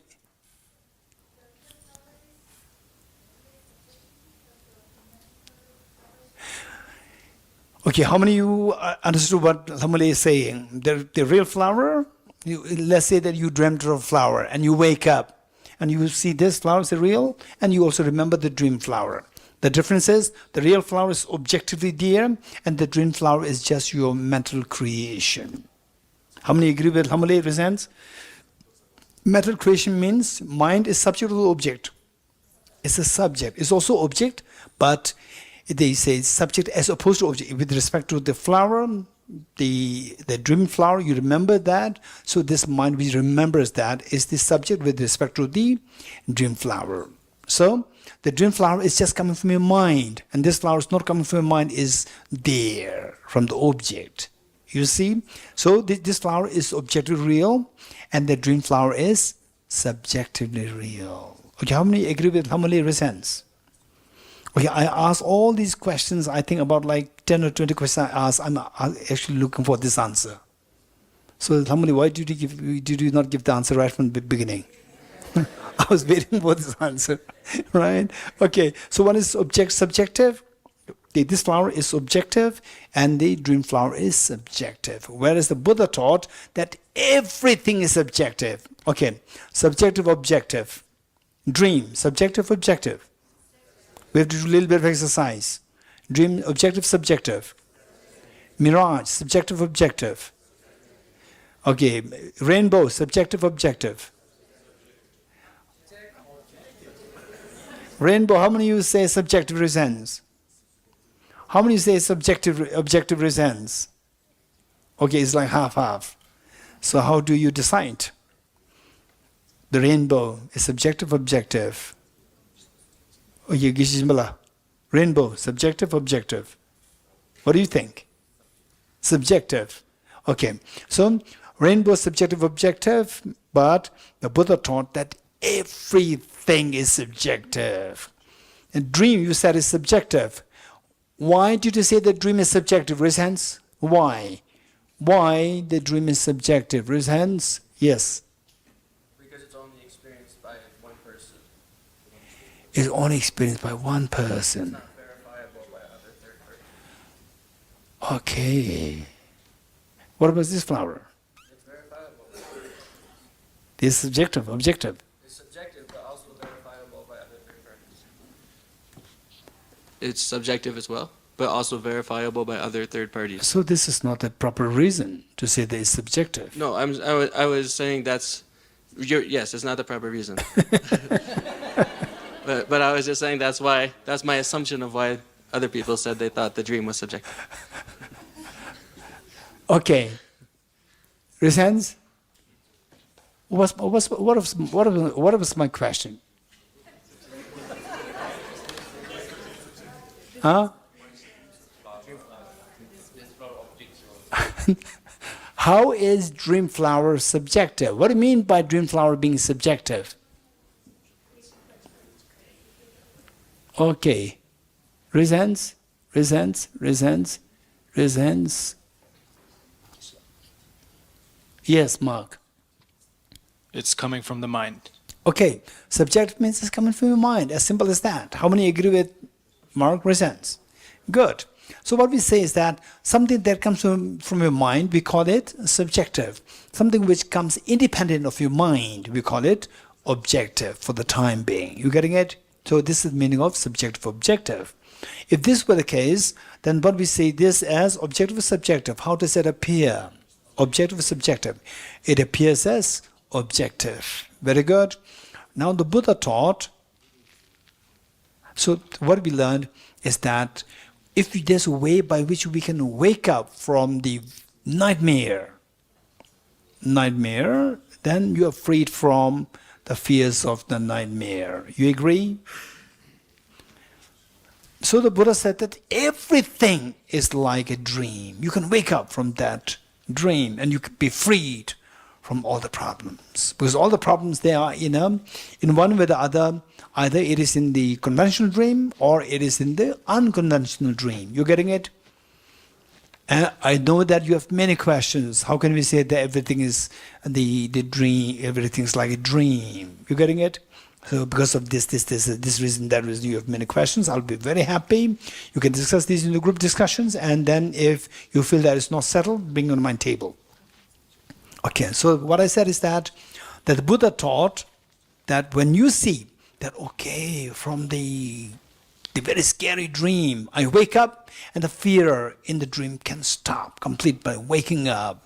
If this is the hope, ultimate hope for you to get away from the miseries of the dream, then the Buddha taught everything is a dream. You can wake up from the dream. And dream, there are two dreams. One is conventional dream and the other one is unconventional dream. From the conventional dream, we wake up every day. From the unconventional dream, we have never woken up. The indication is that we continue to suffer. The fact that we suffer means we fail to realize the dream as dream. You getting it? We fail to realize the dream like the waking state as a dream-like. We see them as objectively real. We don't see them as subjectively real. On the contrary, the Buddha taught that everything is subjectively real. Nothing exists as objectively real. So what would be your next question? So yes, over there, gentlemen, what would be your question? Maybe it's for the discussion groups, but what evidence is there to think that we're living in a dream? What evidence? In other words, what's your name? My name is Shaked. You can call me Shak. Shak. So what Shak is saying is that what evidence is there? Or in other words, how can we know? How can we prove that everything is like a dream? This is a very serious question. You're getting it? So, from what we have learned from the four seals, all composite things impermanent, all contaminated suffering nature, and the question is whether or not we can be freed from this suffering, enormous suffering. Answer is yes. What's the solution? How to get away from this suffering? By getting rid of the root of the suffering. What is the root of suffering? Self-grasping ignorance. So how to get rid of self-grasping ignorance? By introducing the counter force. What's the counter force? The wisdom of emptiness. What is the wisdom of emptiness? So this is how we have to learn how to ask the correct question. We have to learn how to ask the correct question. So what is the wisdom of emptiness? In the first place, wisdom. Wisdom is a discerning mind. Wisdom is a discerning mind whose apprehension of the object tallies with the reality. Let me repeat it. Wisdom is a discerning mind whose apprehension of the object tallies with reality. What's your next question? What's the reality? So reality is what the Buddha taught as the third seal. Everything is the nature of emptiness and selflessness, right? Everything is like dream. Everything is subjective. What's the next question? How do we know that everything is subjective? You getting it? So what's the question? Okay, you are left with no energy now. I know, I understand it. Right? What is the question with which we are living? Very good, thank you. So, how do we know that everything is subjective? Okay, what happened? So you are so bored not to have the mobiles with you. Yeah, look, your eyes are shutting down now. Okay, we stop here then with the question, Shak's question. Shak's question is, how do we know that everything is like a dream? How do we know that everything is subjective? So we continue tomorrow.